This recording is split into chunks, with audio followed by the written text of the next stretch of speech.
தமிழர் கட்சி வாக்கு எண்ணிக்கைக்கு வரும்போது கூட போராட வைக்கிறாங்க. உள்ள விட மாட்டேங்கிறாங்க.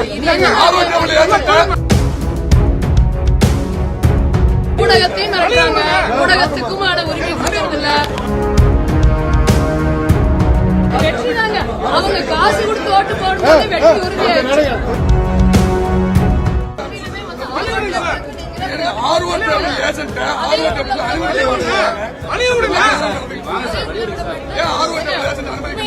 நாம் தமிழர் கட்சி வாக்கு எண்ணிக்கைக்கு வரும்போது கூட போராட வைக்கிறாங்க.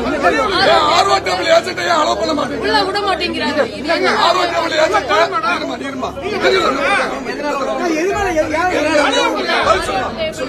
போட்டு உள்ள அட்டை கொடுத்தாச்சு, அனுமதி பண்ண.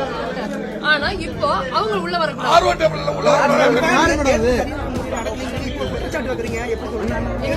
நாங்க என்னைக்கும் போதும் போராடிட்டு தான் இருக்கோம்.